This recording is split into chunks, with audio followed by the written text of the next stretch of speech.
Hi all, welcome to Vijayamala சக்கரவர்த்தி channel. இன்றைக்கு உண்டான லன்ச் மெனு என்ன அப்படின்றத கிச்சனுக்குள்ளே போய் பார்க்கலாம். இன்றைக்கி எங்கள் ஆத்துக்காருக்கு ஆவணி ஆவட்டம் சாம உபகர்மா. ஸோ என்ன தலிகைன்றதை பார்க்கலாம். Hi all, welcome to Vijayamala சக்கரவர்த்தி சேனல். ஸோ இன்னைக்கு பார்த்தேன்னாக்கா நமக்கு வந்து ஆவணி ஆவட்டம் சாம உபகர்மா. எங்கள் அப்பாவுக்கு போன வாரம் ஒரு 15 நாள் முன்னாடி முடிஞ்சுடுத்து. இன்னைக்கு எங்கள் ஆத்துக்காருக்கு ஸோ அவருடைய ரொட்டீன் பண்ணிட்டு இருக்காரு. நான் இன்னைக்கு பண்டிகை தலிகை தான் இன்னைக்கு ஸ்பெஷலா பார்த்தேன் அப்படின்னாக்கா இந்த கர்நாடகா டிஷ் அந்த மாதிரி எதுவும் இருக்காது. நார்மல் ஆத்துல பண்டிகை தலிகை தான். இந்த ஊர்ல வந்து கணேஷாவும் கௌரியும் தான் ரொம்ப விசேஷம். கௌரின்றது கணேஷாவோட அம்மா. ப்ரீவியஸ் டே அம்மனை அழைச்சி ஃபர்ஸ்ட் அம்மனை வைப்பா, அதுக்கு பூஜைகள் அதெல்லாம் நடக்கும். மறுநாள் தான் கணேஷா. ஃபர்ஸ்ட் அம்பாளுக்கு மட்டுமே அலங்காரம் எல்லாம் பண்ணி இன்னைக்கு பூஜை புனஸ்காரம் நைவேத்தியம் எல்லாம் நடக்கும். சோ அந்த மாதிரி கௌரி அன்னைக்கு ஆத்துல உள்ள பொன் குழந்தைகளுக்கு நினைக்கிறேன் நாத்தனார் அந்த மாதிரி அவளுக்கு வந்து முரத்துல தானியங்கள்லாம் வச்சு வெத்தலை பாக்கு தேங்காய் பழம் டிபெண்ட்ஸ் உங்களுடைய எந்த மாதிரி வசதியோ துணிமணி ஆர் பிளவுஸ் பிட் எது வேணா வச்சு ஒரு முரத்துல மூடி அப்படி தலைப்புல நம்ம எப்படி வாங்கிக்கணும் அந்த மாதிரி. சோ அவ வந்து பக்கத்தாத்துல அவ வந்து அது குடுக்கறதுக்கோசரம் காத்தாலேயே கூப்பிட்டா. நான் சொன்னேன் கொஞ்சம் வேலைகள்லாம் முடிச்சுட்டு வரேன். காலையில இருந்து கிளீனிங் வேலைகள்லாம் வேற நிறைய இருந்தது. சோ அதெல்லாம் முடிச்சுட்டு இப்ப நான் வந்து ஒண்ணுமே பண்ணிக்கல, கிடுகிடுன்னு குளிச்சுட்டு வந்து ட்ரெஸ் அப் பண்ணி ஒழுங்காவே இன்னைக்கு சாரி ஒழுங்கா கட்டிக்கவே வரல, படுத்திடுத்து. சோ இப்ப போய் அவாத்துல வெத்தலைப்பாக்கு வாங்கிட்டு வர போறேன். உங்களுக்கு வந்து அந்த கௌரி பிளஸ் என்ன அந்த மாதிரி குடுக்கறா அப்படின்ற வீடியோவும் காமிக்கிறேன். நான் இன்னைக்கு என்ன போட்டு இருக்கேன்றத நான் வீடியோல எடுத்திருக்கேன், அதையுமே உங்களுக்கு காமிக்கிறேன். உங்க எல்லாருக்கும் வீடியோ பிடிச்சிருந்தா தயவு செய்து வீடியோவை லைக் பண்ணிட்டு பாருங்க. வாங்க வீடியோக்குள்ள போலாம். இந்த சாரீ வந்து நான் போத்தீஸில் நான் இந்த தடவை வரமாலட்சுமிக்கு முன்னாடி ஃப்ரெண்ட்ஸோட ஷாப்பிங் போயிருந்தபோது 700 rupees 20% டிஸ்கவுண்டில் சம் 560 rupees இந்த சாரீ. ரன்னிங்கில் தான் ப்ளவுஸ் இருந்தது, அதனால் நான் அதை கட் பண்ணலை. என்கிட்டயே ஏதோ ஒரு ப்ளவுஸ் ஒன்று இருந்தது, அதையே அப்படியே மேட்ச் பண்ணிடலாம் அப்படின்ட்டு. ஸோ மற்றபடி ஆக்சசரிஸில் நார்மல் தான்.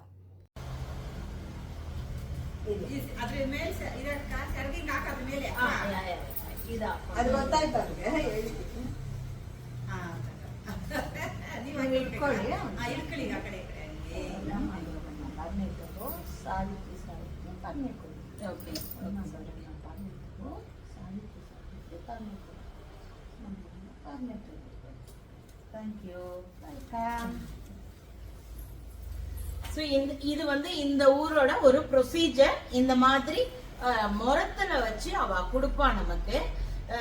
இந்த மாதிரி உள்ள சாமான்கள்லாம் இருக்கு. இதை நான் அப்புறமா உங்களுக்கு வீடியோல காமிக்கிறேன். அம்பால ஏல பண்ணிருக்கா. இன்னைக்கு வந்து கௌரின்றது வந்து கணேஷாவோட அம்மா. இன்னைக்கு டேல கௌரிக்கு மட்டும் பூஜை பண்ணுவா. இன்னும் கணேஷாக்கு அலங்காரம் ஆகல, இனிமேதான் கணேஷாக்கு அலங்காரம் ஆகும். நாளைக்கு கணேசா சதுர்த்தி போது கம்ப்ளீட்டா எல்லாம் அலங்காரம் ஆயிடும். சோ எனக்கு இன்னைக்கு இது கொடுத்துருக்கா. சோ இப்ப நம்ம ஆத்துல போய் நம்ம பண்டிகையை ஆரம்பிக்கலாம். ஸோ இதுதான் எனக்கு அவ கொடுத்தது. இதுக்குள்ள எல்லாமே இருக்கு, பருப்பு, அரிசி, ரவை, சம்திங், பழங்கள், தேங்காய், அப்புறம் ஆஸ் யூஷுவல் ப்ளவுஸ் பிட் எல்லாமே வச்சுருக்கா. ரொம்ப சந்தோஷம். ஆக்சுவலாக இது வந்து நாத்தனாருக்கு கொடுப்பான்னு நினைக்கிறேன். ஸோ ஐம் ஸோ ஹாப்பி, என்ன அவள் நாத்தனாரான்னு நினச்சி கொடுத்துருக்கா. ஸோ ரொம்ப சந்தோஷம். இன்னைக்கு உண்டான தலிகைக்கு எடுத்து வச்சுருக்கிற ஐட்டங்கள் இதெல்லாம் தான். இன்றைக்கி ரொம்ப வேலை ஜாஸ்தியாக இருக்கும். ஸோ எவ்வளோ முடியறதோ இன்றைக்கி நான் உங்களுக்கு வீடியோவில் காமிக்கிறேன். ரொம்ப நாள் கழித்து பெரிய, அதாவது இந்த பூசணி பத்தையெல்லாம் இப்போ குட்டி குட்டியாக இந்த திஷ்டி பூசணிக்காய் கிடைக்கிறதுல அந்த மாதிரி தான் இப்போ நிறைய கிடைக்கிறது. நேற்றுக்கு மல்லேஸ்வரம் போயிருந்தபோது இந்த மாதிரி பெரிய பூசணி பத்தை கீத்து போட்டு வாங்கின்னு வந்தேன். இதுதான் அவ்வளவு ஜூஸியாக இருக்கும். நீங்கள் ஈவன் ஜூஸ் குடிக்கணுன்னா கூட இந்த பூசணி பத்தையை வாங்குங்க. இந்த குட்டி பூசணி பத்தை பிரயோஜனமே இல்லை, விறகு கட்டை மாதிரி கடக்குன்னு இருக்குது. ஆக்சுவலாக அந்த ஜூஸினஸ் அதில் வரவே வராது. நான் என்ன பண்ணுறேன், ஃபஸ்ட்டு இதை அழகாக ஒரு ஜலங்குத்தி உப்பு போட்டு அடுப்பில் வச்சிடலாம். மோர் குழம்பு எத்தனை விதம் பண்ணாலும் பூசணி பத்தை மோர் குழம்பு தான் அல்டிமேட். அந்த உப்பு காரம் எல்லாம் அந்த காய்க்குள்ளே இறங்கி அந்த ஜூஸியாக அதை சாப்பிட்றத போல் ஒரு டேஸ்ட்டு வேறு ஈடு வேறு எதுவுமே கிடையாது. இப்போ அடுப்பை ஆன் பண்ணிட்டேன். இதை இப்போ நம்ம மூடி போட்டு வேக வச்சுக்கலாம். அதுக்குள்ளே அரைச்சின்றலாம். தயிர் எடுத்துட்டுருக்கேன். காயோட உப்பு போட்டிருக்கேன். அப்புறம் தேவைப்பட்டால் போட்டுக்கலாம். கொஞ்சமாக மஞ்சப்பொடி. அதுக்கப்புறமா அரைச்சிக்கிறதுக்கு தேங்காய், இஞ்சி, பச்சை மிளகா உங்கள் தேவைக்கு தகுந்தாப்புல.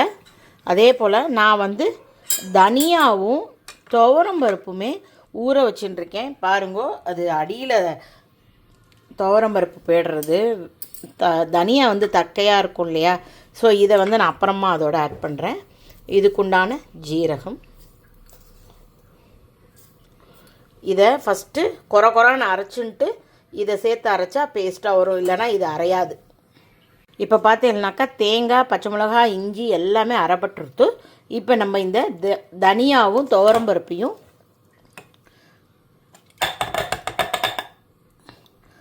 துவரம்பருப்பு, தனியா எல்லாத்தையுமே சேர்த்து விழுதாக அரைச்சுன்றலாம்.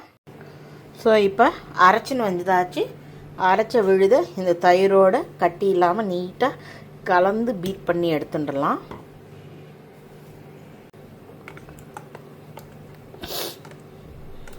இதை ரெடி பண்ணி வச்சிட்டோம் அப்படின்னாக்கா காய் வெந்துருத்துனா இதை கலந்துட்டோன்னா நமக்கு மோர் குழம்பு ரெடி. இருக்கிறதுலையே ஈஸியஸ்ட்டு ரெசிபி அப்படின்னாக்கா ஃபாஸ்டஸ்ட் ரெசிபி பார்த்தேன்னா மோர் குழம்பு தான் உங்களுக்கு. ஸோ இப்போ இதை அப்படியே காய் வெந்த கையோடு கலக்க வேண்டிதான்.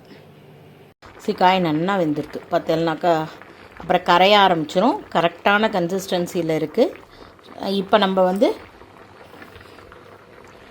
இதை கரைச்சி வச்சுருக்கோம் இல்லையா, இதோட சேர்த்துட்டோம் அப்படின்னாக்கா நமக்கு மோர் குழம்பு ரெடி ஆகிடும். அடுப்பை சின்னதாக வச்சுக்கணும், ஏன்னா தயிர் சேர்க்குறோம்.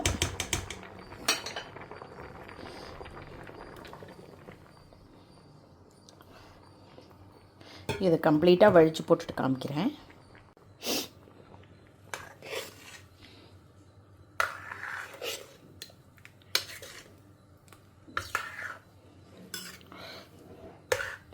கொஞ்ச நேரம் கொதிக்கட்டும். காரணம் என்னென்னா இந்த காயில் நம்ம அரைச்சி விட்டது எல்லாம் அதில் இறங்கணும். அந்த வாசனைகள் இறங்கி நிறுத்தினாக்கா நமக்கு மோர் குழம்பு ரெடி ஆகிடும். கொதிச்சாதான் இன்னும் கொஞ்சம் கூட கெட்டியாகும். துவரம்பருப்பு அரைச்சி விட்டுருக்கோம் இல்லையா, ஸோ அதனால் கொஞ்சம் குழம்பு கெட்டியாகும். அதுக்கப்புறமா இந்த பாத்திரத்தில் ட்ரான்ஸ்ஃபர் பண்ணிவிட்டு தேங்காய் எண்ணெயில் தாளித்து கொட்டிடலாம். அப்படியே மோர் குழம்பு நுரைச்சி பபிள்ஸ் வர ஆரம்பிச்சுடுத்து.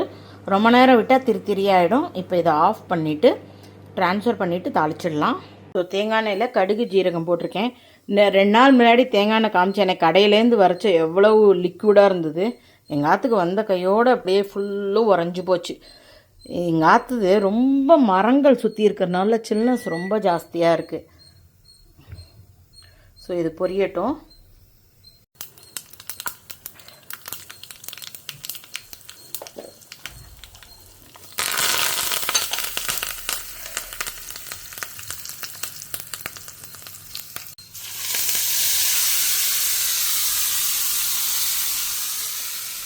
ஸோ மோர் குழம்பு ரெடி ஆகிடுத்து. ஸோ கேரட், பீன்ஸை பொடியாக கட் பண்ணிட்டுருக்கேன். இதையும் நான் வேக விட்டு எடுத்துக்கிறதுக்கு மைக்ரோவேவில் வச்சுடுறேன். இது நல்லா வெந்ததுக்கப்புறமா தாளித்து தேங்காய் போட வேண்டிதான். அடுத்தாப்பில் கடுகு, ஜீரகம் கடுகு, உளுத்தம்பருப்பு, கடலப்பருப்பு போட்டுருக்கேன். பார்த்தேன்னாக்கா மைக்ரோவேவில் கேரட்டும் பீன்ஸையும் ஒரு வேக விட்டு எடுத்துட்டேன்.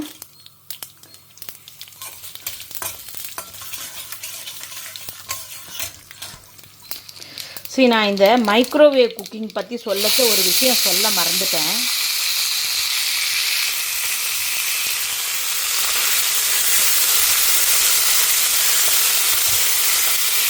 ஸோ நான் இந்த செராமிக் வெசல் நல்ல குவாலிட்டி வெசலாக இருந்தால் தான் நீங்கள் மைக்ரோவேவில் பண்ணச்ச 5 நிமிஷமோ 10 நிமிஷமோ வைக்கிறச்ச கூட பாத்திரம் வெடிக்காமையோ கிராக் விடாமையோ இருக்கும். எனக்கு ஒரு தடவை இந்த லா ஓப்பல்னு ஒரு பிராண்ட் இருக்கு இல்லையா, அதில் நல்லா சாம்பாரை தளதலான்னு பண்ணி யாரோ வரப்போகிறான்னு எல்லாம் ஏற்பாடு பண்ணிவிட்டு அவள் வரைச்ச கரெக்டாக அதை ரீஹீட் பண்ணலான்னு சொல்லி மைக்ரோவேவில் வச்சேன். அவள் வந்துட்டா எல்லாம் பேசியிருந்தோம். தட்டையும் போட்டாச்சு, சாம்பாரை மைக்ரோவேவ்லேருந்து எடுக்கிறேன். மேலே உள்ள பாத்திரம் அப்படியே ரிங்காக தனியாக வந்துடுத்து. பேஸ் மைக்ரோவேவ்லேயே நின்றுடுத்து. அத்தனை சாம்பாரும் அப்படியே அருவி மாதிரி மைக்ரோவேவ்லேருந்து கொட்டிடுத்து. ஒன்றுமே பண்ண முடியல என்னால். ஸோ அது மாதிரி குவாலிட்டி இல்லாத பாத்திரத்தை நிறையா நேரம் மைக்ரோவேவில் வச்சேன்னா அந்த மாதிரி ஆகும். நல்ல பிராண்டட் ஐட்டங்களை ஒரு 5 நிமிஷம் 7 நிமிஷம்லாம் வேக விடுறதுக்கு யூஸ் பண்ணலாம். நீங்கள் பாட்டுக்கு சாதாரணமான ஒரு பாத்திரத்தில் வச்சுட்டு உடஞ்சி போய் எடுத்தோ இல்லை வீணாக போய் எடுத்தோன்னா ப்ராடக்ட்டு வேஸ்ட்டு. நான் மெஜாரிட்டி என்கிட்ட இருக்கிறதெல்லாம் நிறையா நான் யூஎஸ்லேருந்து எடுத்துன்னு வந்தது. இந்த கொரல் பிராண்டு லைஃப் ஸ்டைல் மாதிரி இடங்கள்லாம் கிடைக்கிறது. இது நான் யூஎஸில் வாங்கினது தான். அங்கேருந்து எடுத்துன்னு வந்தது தான். அங்கே யூஸ் பண்ணிட்டு இருந்தால் அது அப்படியே எடுத்துன்னு வந்தேன். சில நல்ல பிராண்டெல்லாம் இப்போல்லாம் ஐக்கியாவில் கிடைக்கிறது. ஈவன் லைஃப் ஸ்டைல் பிராண்ட்லாம் கூட சிலதெல்லாம் நல்ல பிராண்ட் நீங்கள் 5 நிமிஷம் 8 நிமிஷம்லாம் குக் பண்ணலாம். அப்படி பண்ணுறதா இருந்தாக்கா ஒரு 3 நிமிஷமாக இன்க்ரீஸ் பண்ணிக்கோங்க. அப்படியே தீர கொண்டு போய் ஒரு 5 8ன்னு வைக்க வேண்டாம். இதெல்லாம் நீங்கள் 20 நிமிஷம் கூட குக் பண்ணலாம், ஒன்றும் ஆகாது. ஸோ இப்போ நமக்கு ஆல்மோஸ்ட் காயும் ரெடியாக எடுத்து அடுப்பு ஒழிஞ்ச நேரத்தில் நம்ம சாதத்தை வச்சுட்டுலாம். அடுத்தாப்பில் அவல் பாயசம் பண்ணிட்டுலாம். நான் என்ன பண்ணிட்டேன், இந்த திக் அவல் இருக்குது இல்லையா, அதையுமே இந்த லாக்டோஸ் ஃப்ரீ மில்க்கு எல்லாமே சேர்ந்து சர்க்கரை எல்லாமே போட்டு குக்கரில் நல்லா விசில் விட்டு எடுத்துட்டேன். குழஞ்சி எடுத்து இதில் அப்படியே ஒரு கொதி விட்டு நம்ம நெய்யில் முந்திரி பருப்பு திராட்சை தாளிச்சிட்டோன்னா நமக்கு அவல் பாயசம் ரெடி. நான் இப்போ ஷாப்பிங்க்கு போய் ஆகணும். எங்கள் அப்பார்ட்மெண்ட்டில் நாளைக்கு கணேச சதுர்த்திக்கு கிஃப்ட்ஸ் எல்லாம் கொடுக்கணும். அதுக்குண்டான ஷாப்பிங் என்னோடய செக்ரட்டரி வேறு வரேன்ருக்கார். ஸோ அப்படியே இதிலையே பாத்திரத்துலையே நம்ம பண்ணிடலாம். நெய்யில் முந்திரி பருப்பு திராட்சை கொஞ்சமாக ஏலக்காய் ஆல்ரெடி சர்க்கரை எல்லாம் போட்டுட்டேன். நான் குங்குமப்பூ கொஞ்சம் போடலாம் மேலே. அந்த அடுப்பில் பாயசத்தை வச்சுட்டு ஏலக்காவும் குங்குமப்பூவும் போட்டிருக்கேன். இப்போ நெய் காஞ்சின்ருக்கு. முந்திரி பருப்பு திராட்சை எல்லாத்தையுமே வறுத்துடலாம். வறுத்துட்டு காமிக்கிறேன், பொரியட்டும். ஸோ நல்லா பொரிஞ்செடுத்து நம்ம இப்போ பாயசத்தில் குத்திடலாம்.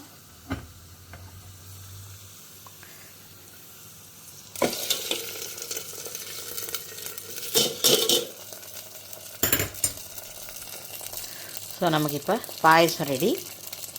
ஸோ வடைக்கு பார்த்தீங்கன்னா ரொம்ப ரொம்ப கம்மியாக கடலப்பருப்பு ஊற வச்சுருக்கேன். இதில் பச்சை மிளகா போட்டுன்ட்டேன். பருப்பெல்லாம் நல்லா அலம்பிண்டாச்சு. அதுக்கப்புறமா பச்சை அரிசியும் உப்பும் சேர்த்துருக்கேன். இதை அப்படியே குறான்னு அரைச்சி வடை தட்ட வேண்டிதான். ஸோ வடைக்கு அரைச்சிண்டாச்சு. கொஞ்சம் கொஞ்சம் பருப்பு அங்கங்கே விடணும்.